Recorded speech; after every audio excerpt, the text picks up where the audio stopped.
You know, it's a common frustration. Why is it that even the best leadership training doesn't always seem to stick? Why do skilled leaders with the best intentions often revert to old habits when the pressure is on? Well, today we're unpacking a research brief that gets to the heart of this issue. We're talking about something called leadership execution drift and a systemic way to solve it. So the core of the problem is what the research identifies as supervisor drift.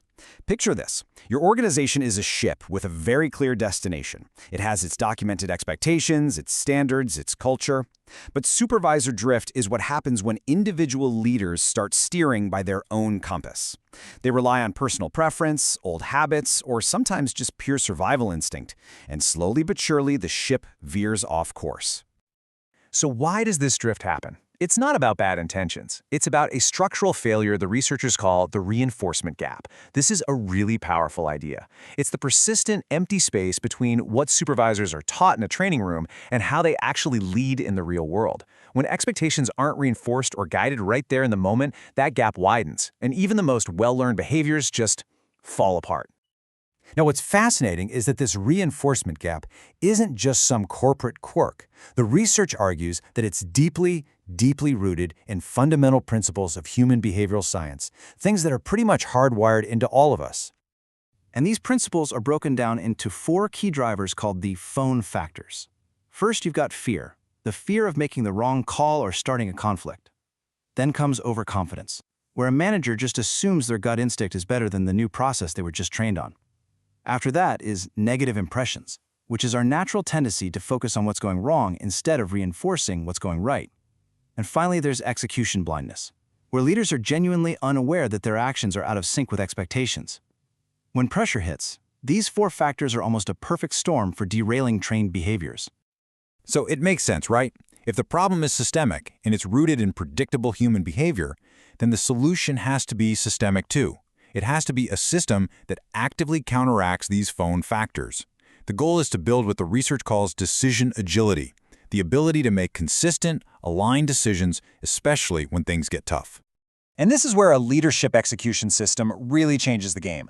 Look at the difference here. Traditional training is information-based. It's about knowledge transfer. And LEaaS, on the other hand, is reinforcement-based. It's about application. Training relies on memory, which we all know can fail under stress. And LEaaS is actually embedded right into the daily workflow. So instead of behavior decaying over time, which is what always happens after a workshop, it's actually sustained and gets stronger in real time. So what is a leadership execution system, or LEaaS? Well, it's a structured framework that's built to ensure consistent leadership behaviors. It does this by providing that crucial real-time guidance and reinforcement right within the daily workflow. And the research notes that this is typically delivered as a managed service, what they call leadership execution as a service, or LEaaS. So how does a system like this actually work? It operates on 3 core mechanisms. First is inflow reinforcement. This means support is happening while supervisors are working, not days later. Second, decision guardrails. I love this visual. Think of them like the bumpers in a bowling alley, just gently keeping a supervisor's decisions on track and aligned with company goals. And third, culture-calibrated AI, which uses artificial intelligence to give guidance that is tailored specifically to your organization's unique culture. Okay, this all sounds great in principle, but what about the actual results? What happens when you implement a system like this? Well, the research is clear that it leads to tangible, measurable outcomes for the entire organization. When you tackle supervisor drift head-on, you see improved strategic alignment. Suddenly, everyone's rowing in the same direction. That in turn leads to higher performance consistency across the board. You also get reduced cultural drift because the culture you want is being actively reinforced every single day. And the bottom line? All of this adds up to lower organizational cost by fixing the expensive problems that inconsistent leadership creates.